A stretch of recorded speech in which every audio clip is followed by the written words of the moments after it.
어떤 방법으로 소유를 팔고 하나님의 지혜와 명철로 보호하신 예수님의 생명과 연합할 수 있을까요? 첫째, 말씀을 영의 귀로 들어야 됩니다. 육의 귀 혼으로 받는 게 아니라 영의 귀로 들어야서 이 성령으로 해서 영의 귀로 듣고 이 마음으로 받아야 되는데요.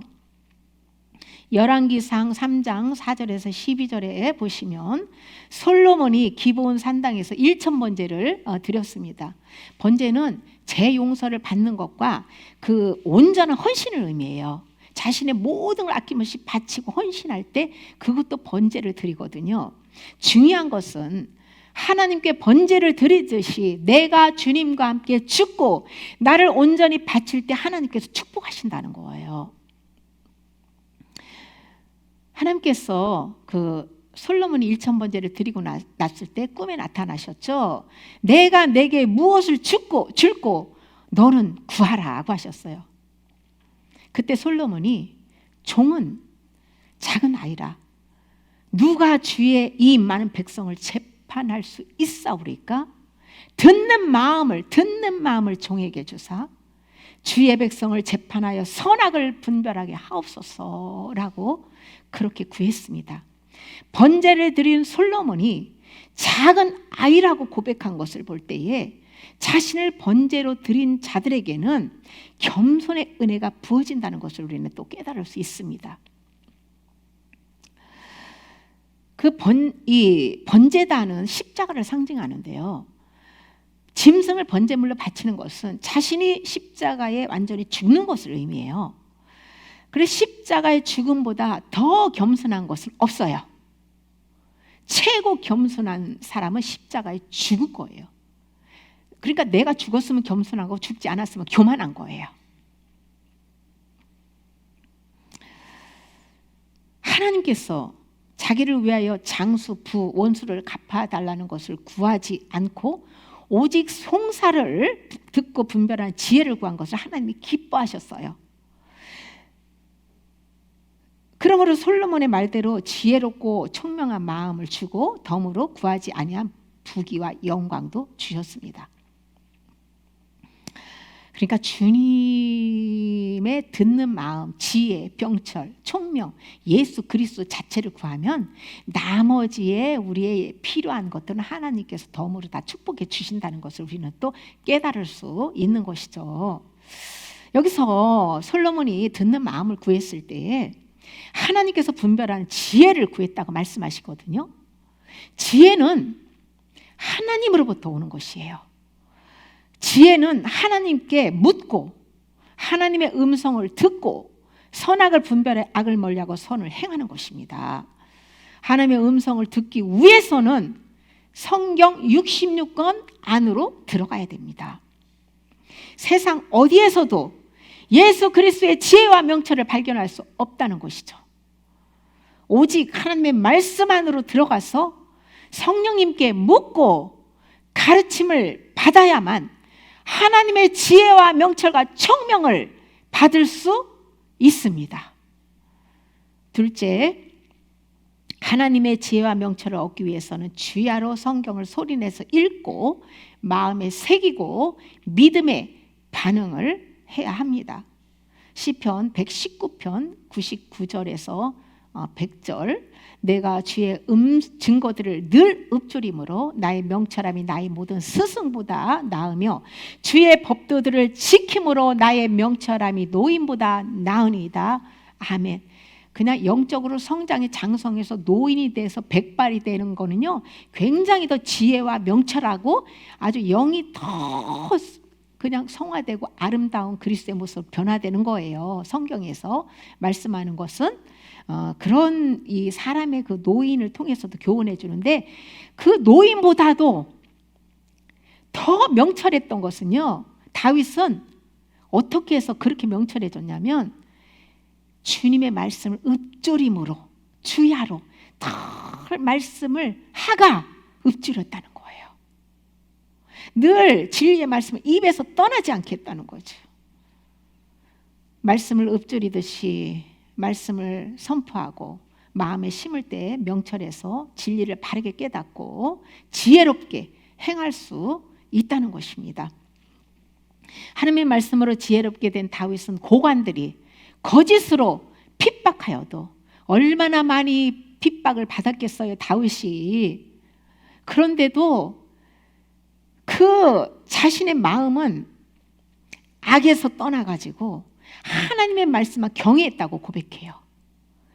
이렇게 하나님만 경외한 그 비결이 무엇입니까? 주야로 말씀을 읊조리고 늘 말씀을 사랑했기 때문이에요.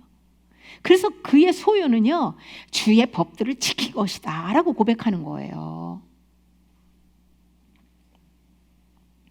말씀은 하나님이시고 예수 그리스도십니다.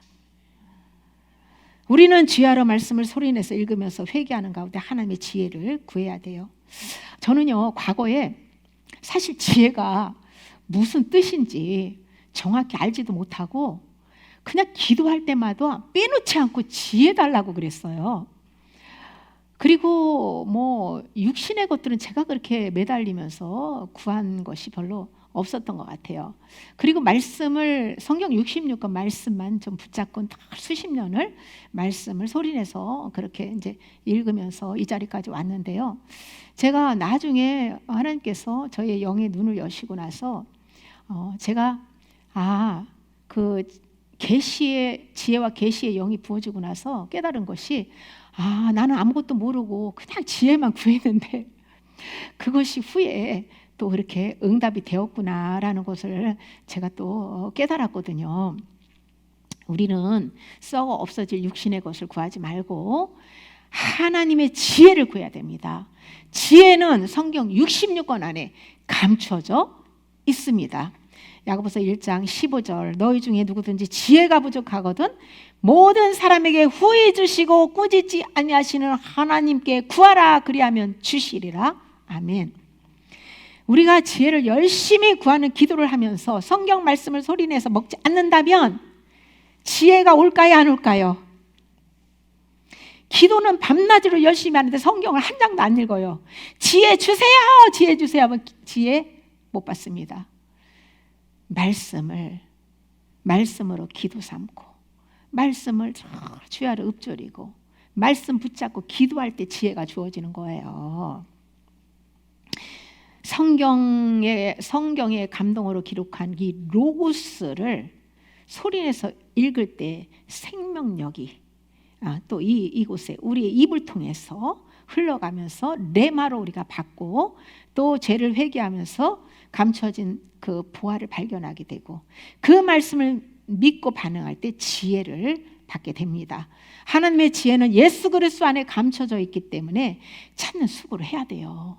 찾는 수고도 하지 않고 뚝딱 지혜를 주진 않습니다. 찾는 방법은 말씀을 소리내서 읽으며 이 마음 안에 심어진 죄와 타락한 정욕의 모든 소유를 버리는 회개를 해야 합니다. 셋째, 하나님의 지혜와 명철을 얻으려면 겸손하게 자아 부인하고 주님만 의뢰해야 합니다. 마태복음 11장 25절에서 27절입니다. 그때에 예수께서 대답하여 이르시되 천지의 주제이신 아버지여, 이것을 지혜롭고 슬기는 자들에게는 숨기시고 어린아이들에게는 나타내심을 감사하나이다. 옳소이다. 이렇게 된 것이 아버지의 뜻이니이다. 내 아버지께서 모든 것을 내게 주셨으니 아버지 외에는 아들을 아는 자가 없고 아들과 또 아들의 소원대로 계시를 받는 자 외에는 아버지를 아는 자가 없느니라. 아멘. 어린아이에 대해서 이렇게 좋은 의미와 또 초신자, 애기, 젖먹는 육신의 사람, 그들을 말하는 어린아이가 있어요. 여기서 어린아이는 장성한 믿음의 사람을 말씀하고 있어요. 그래서 본문에 따라서 이렇게 우리가 그 똑같은 단어라도 의미를 잘 이해해야 합니다. 하나님의 지혜를 받으려면 평소에 주님과 친밀한 교제가 있어야 돼요. 주님과 교제하기 위해서는 내가 주님과 교제하려면 내가 없어져야 돼요. 내가 있는 이상 주님과 소통이 될까요, 안 될까요? 안 됩니다. 그래서 나를 부인하라는 거예요. 말씀이 내 발의 등이요 내 길에 빛이 되는 영혼들에게는 성령께서 감춰진 보화를 계시하십니다. 하나님께서 모든 사람에게 진리를 계시하는 것이 아니고 누구에게 계시한다고요? 어린아이같이 겸손한 자들에게 계시하십니다. 예수님께서 겸손한 사람을 어린아이로 이렇게 비유하시잖아요. 아이는 자기 생각이 없고 갓난아기들, 자기 생각도 없고요, 자기 힘으로 갓난아기들이 젖을 갓난아기들은 자기가 젖을 먹일 수도 없고 똥기저귀 가를 수도 없고 아무것도 할 수 없어요. 그냥 엄마가 해줘야 돼요. 이와 같이 겸손한 영혼은 자기 생각으로 움직이지 않고요, 오직 주님만 의뢰하고 주님이 하시는 대로 자신을 온전히 전폭적으로 100% 맡깁니다. 그러니까 주님이 다 책임지시는 거예요. 그런 영혼들은. 다윗은 원수들과 보복자들이 대적하지 못하도록 어린아이들과 젖먹이들의 입으로 권능을 세우셨다고 증언합니다. 교만한 자들은요, 사단과 성질이 같기 때문에 하나님이 그들에게 권능과 능력을 주시고 또 선지자로 세우질 않죠. 오직 어린아이같이 자기를 부인하고 겸손한 자, 자기의 모든 것을 전폭적으로 맡기고 믿고 순종하는 그런 영혼들에게 능력을 부으시기 때문에 감히 대적자들이 함부로 할 수 없는 거예요. 이것을 잘 깨달아야 됩니다. 그러니까 교만하고 포악하고 육신의 냄새를 펑펑 풍기는데 내가 선지자야, 내가 예언자야, 뭐 헛소리하는 것 절대로 거기에 쏘면 안 됩니다. 참 선지자는 예수님의 향기가 나오고 예수님의 능력이 나오고 예수님의 인격이, 예수님이 이 속사람이요 겉으로 투영되어 반영되어 나타나야 되는 거예요. 그리고 예수님만 자랑하고 높여야 됩니다.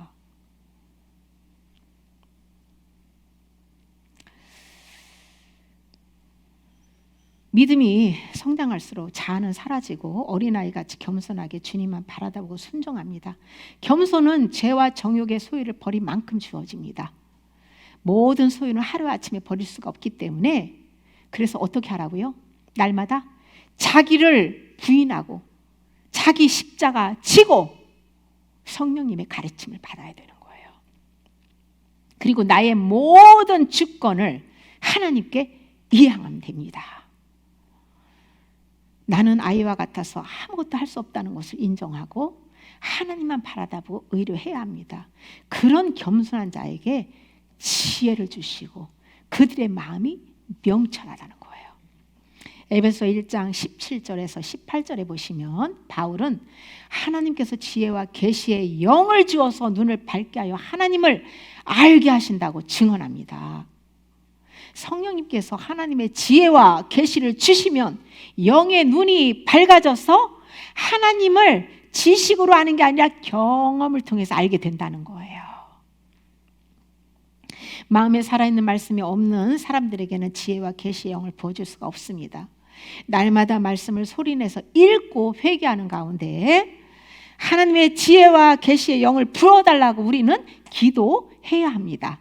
그러면 주님께서 감춰진 부활을 발견하도록 눈을 열어주십니다. 눈이 밝아져야 영을 분별하고 진리의 실제를 경험함으로써 하나님을 알게 됩니다. 미가서 6장 9절에서는 지혜는 주의 이름을 경외함이니라고 증언합니다. 경외함이란 악에서 떠나서 오직 하나님만을 신뢰하고 순종하는 삶의 자세를 가리켜서 말씀하고 있죠. 경외하는 자는 마음을 주님께 두고 늘 무시로 기도하며 하나님의 뜻대로 사는 삶을 사는 거예요. 거짓말하지도 않고 악을 행하지도 않고 선을 행하며 주 안에서 하나님과 이웃을 사랑하며 화평한 관계를 유지하죠. 시편 25편 14절 여호와의 친밀하심이 그를 경외하는 자들에게 있으며 그의 언약을 그들에게 보이시리로다. 아멘. 누구에게 그 하나님의 감춰진 언약을 보이신다고요? 경외하는 자들에게. 친밀하심, 히브리어 소드는 비밀 회담을 의미하고 있어요. 이 말은요, 하나님과 비밀스러운 교제, 밀접한 관계를 뜻합니다. 하나님은 경외하는 자들과 친밀한 교제를 하세요. 여러분들이 하나님을 경외하면 예수님과 가장 친밀한 교제를 나누는 거예요. 가장 친한 사람이 예수님이 되어야 돼요. 하나님을 경외하는 자들과 친밀한 교제를 하시는데요, 그들에게 언약의 비밀을 열어서 보여주신다는 것이죠. 또 여기서 보이시리로다, 히브리어 야다는 경험적으로 아는 것을 말해요. 체험적인 지식을 의미합니다. 그냥 죽은 지식이 아니라 그냥 진리를 내가 체험해서 아는 산 지식을 의미합니다. 하나님께서 경외하는 자들에게 언약의 비밀을 더욱 깊고 풍부하게 경험시켜 주셔서 하나님을 더 깊고 풍성하게 알게 되는 거예요. 하나님에 대해서 더 높고 깊고 넓고 길이와 넓이야 그냥 아주 하나님 나라가 막 확장되어 나가는 거예요. 마음 안에서. 그만큼 하늘 아래서 상급을 받는 거예요.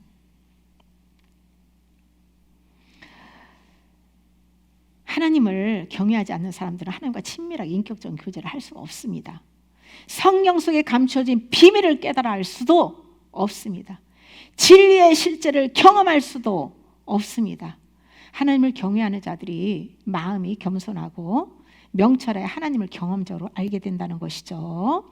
예레미야 9장 24절에서도 명철하여 나를 아는 것이라고 증언해요. 이것처럼 하나님을 알기 위해서는 마음이 명철해야 된다는 거예요. 영의 눈이 열린 자들의 마음이 명철한데요, 마음에 그 어둠이 없어야 되는 거예요. 죄는 어둠이죠. 말씀은 빛이에요. 마음이 명철하다는 것은 이 마음 안에 죄가 없고 빛으로 충만하다는 거예요. 그럼 이렇게 명철한 자들이 하나님을 경험적으로 알게 되는 거예요. 여기가 밤이라고 생각해 보세요. 그럼 캄캄한 가운데 제가 이 앞에 서서 말씀을 선포한다고 하면 여러분들이 제가 전혀 안 보이겠죠. 그죠? 뭐 책상에 의자가 물건이 어디 있는지 하나도 모르겠죠. 우리 마음도 똑같아요. 우리 마음에 죄가 잘 이 내면에 있는 죄가 뻔히 보여줘야 돼요. 그 빛이 있어야 돼. 빛의 말씀이 있어야 이 죄가 보여야, 그 어둠의 영들이 보여야, 눈이 밝아서 보여야 다 버릴 수가 있는 거예요. 그래야만 보화로 하나님이 그 다음에 다 옛 소유들을 버려야 하나님이 보화로 우리를 다시 속 사람을 세워 주셔야 되는 것이죠. 하나님의 지혜는 성령으로부터 오는데요, 성령으로부터 기름 부음을 받고 지혜와 명철이 있는 성령의 사람들을 통해서도 지혜의 영이 전이 됩니다. 신명기 34장 9절에서 모세가 여호수아에게 안수했을 때에 지혜의 영이 충만했다고 증언하잖아요. 지혜의 영은 진리의 성령님이세요. 하나님의 사람들의 손을 통해서도 지혜의 영이 임할 수 있지만요, 그런 경우는 특별한 경우예요. 대부분은요, 내주하신 성령으로부터 기름 부음을 받고 가르침을 받아야 합니다. 또한 지혜로운 자와 동행을 해야만 지혜를 얻을 수 있어요. 미련한 자와 너희가 동행하면 미련하게 되고, 지혜로운 자와 동행하면 지혜롭게 된다고 잠언 기자도 증언하고 있잖아요. 그러니까 내가 누구와 친하냐, 암하고 친하게 지내면 안 되는 거예요. 지혜로운 자와 친해야 돼요. 말라기 4장 2절, 내 이름을 경외하는 너에게는 공의로운 해가 떠올라서 치료하는 광선을 비추리니 너희가 나가서 외양간에서 나온 송아지같이 뛰리라. 아멘. 경외, 공의로운 해, 치료하는 광선, 외양간에서 나온 송아지가 무엇을 말씀하고 있는지 본질을 우리는 깨달아 알아야 되겠죠. 하나님의 지혜로 마음이 명철하게 되면 하나님을 사랑하고 두려워하기 때문에 감히 죄를 짓지 못하고요, 악에서 떠나게 되는 거예요. 그때에 공의로운 해, 즉 예수 그리스도께서 치료하는 광선을 비추게 되는 거예요. 빛이 임하면 어둠은 물러가고 귀신은 쫓겨나가고 모든 질병, 모든 묶임에서 해방되는 겁니다.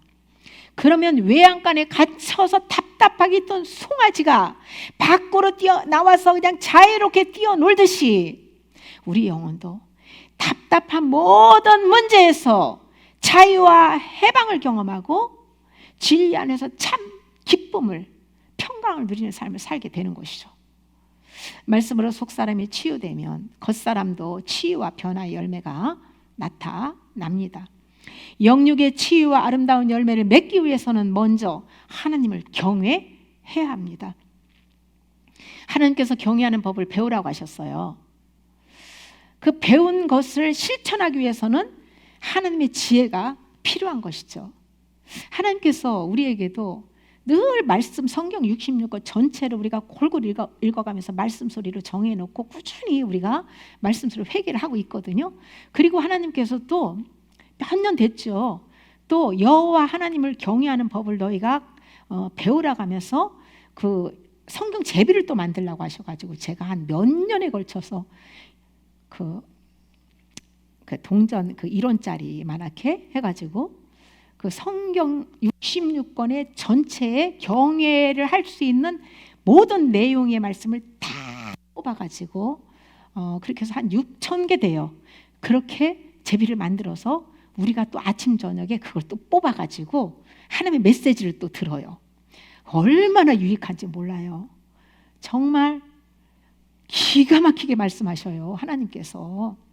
그러니까 하나님은 참 이 말씀을 통해서도 감동하시고 삶을 통해서, 환경을 통해서, 질병을 통해서, 사람을 통해서, 또 내적 음성을 통해서, 꿈을 통해서, 제비를 통해서 얼마나 다양하게 말씀하시면서 하나님을 경외하는 법을 가르쳐 주세요.